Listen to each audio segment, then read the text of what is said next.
সম্প্রতি আপনারা দেখেছেন একটি খবর ভাইরাল হয়েছে ফেসবুক এবং সোশ্যাল মিডিয়াতে, যে গতকাল আর্জেন্টিনার খেলার পরে একজন যুবক মন্তব্য করেছে ইতিহাসে যে ফেরাউনের পতন হয়েছিল মুসার হাতে, সেই মুসা মেসি হয়ে ফেরত এসেছে।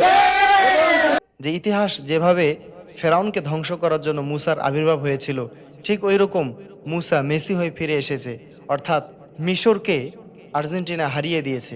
এরকম একটা জঘন্য এবং কুরুচিপূর্ণ মন্তব্য করেছেন একজন যুবক।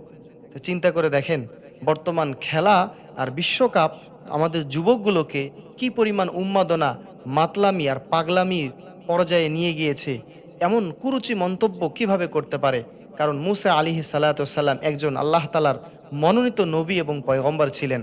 তার সঙ্গে একজন সামান্য খেলোয়াড়, সে মুসলমানও না, ইহুদি খ্রিস্টান, যারা আমাদের প্রকাশ্য শত্রু, সেই ইহুদি খ্রিস্টানকে কোথায় মুসা আলাইহিস সালাতু সাল্লাম আর কোথায় মেসি, তার সঙ্গে ওই যুবক তুলনা দিচ্ছে এবং বলতেছে যে যেভাবে ফেরাউনকে ধ্বংস করেছিল মুসা, ওইভাবে মেসি মুসার রূপ নিয়ে মিশরকে ধ্বংস করে দিয়েছে, অর্থাৎ মিশর দেশকে হারিয়ে দিয়েছে। তাহলে এই বিশ্বকাপকে কেন্দ্র করে আমরা যে পরিমাণ উন্মাদনা আর পাগলামি আর মাতলামি করতেছি, শুধু এই ঘটনা না, আমারও অনেক ঘটনা সোশ্যাল মিডিয়াতে আমরা দেখতেছি। চিন্তা করে দেখেন, তাহলে আমাদের যুবকগুলোকে কিভাবে এই খেলাধুলার মাধ্যমে উন্মাদনা আর পাগলামির মধ্যে জড়িয়ে গিয়েছে। আমরা বিগত বিশ্বকাপগুলো দেখেছি, সেই বিশ্বকাপগুলো থেকে এই 2026 সালের বিশ্বকাপ আমরা অন্য এবং ভিন্ন রূপ দেখতে পাচ্ছি। আমরা দেখতে পেয়েছি কিছুদিন আগে ব্রাজিল যখন হেরে গিয়ে চলে গেল, বিশ্বকাপ থেকে ছিটকে পড়ে গেল, সেই ব্রাজিলের যারা সমর্থক ছিলেন তাদের কান্না আর তাদের চোখের পানি, মনে হয় নিজের বাবাও যদি মারা যায় এইভাবে তারা কান্না করে না। অথচ সামান্য ইহুদি খ্রিস্টান একটা দল হেরে গেছে, তাদের শোকে এমন একটা যুবক তো মারাই গিয়েছে, আর কত মানুষ কত ক্ষতিগ্রস্ত হচ্ছে। আবার সেই দিন আর্জেন্টিনা আর মিশরের খেলার দিন আমরা সোশ্যাল মিডিয়ায় দেখেছি, ফেসবুকের মধ্যে যখন আর্জেন্টিনা হারতে চলেছিল, তখন যুবকের কান্না আর এক একজনে নামাজ পড়ে, এমনকি তারা দোয়া ইউনুস পড়ে দোয়া করতেছে যে আল্লাহ আপনি আর্জেন্টিনাকে জিতাই দেন, জীবনে আর কোনো কিছু চাওয়া নাই, এই একটাই শুধু আমাদের চাওয়া, আপনি আর্জেন্টিনা দলকে জিতাই দেন, মেসিকে জিতাই দেন।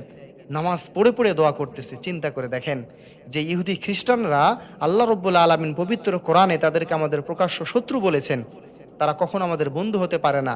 আর সেই আল্লাহ রব্বুল আলামিনের কাছে একজন মুসলমান হয়ে, একজন মুসলিম যুবক হয়ে ইহুদি খ্রিস্টানদের জন্য দোয়া করা এবং তাদের জন্য দোয়া ইউনুস পড়া, এটা কতটুকু মস্তিষ্ক বিকৃতি হইলে এইরকম আচরণ করতে পারেন? আপনারাই মন্তব্যের ঘরে মন্তব্য করে যাবেন। তাহলে বিগত আমরা যত বিশ্বকাপ দেখেছি, 2026 সালে বিশ্বকাপটা ভিন্ন দেখতেছি। মানুষ এই পরিমাণ পাগলামি আর মাতলামি করতেছে যে তাদের জীবনে মনে হয় আর্জেন্টিনা ব্রাজিল ছাড়া কিছুই নাই চাওয়ার।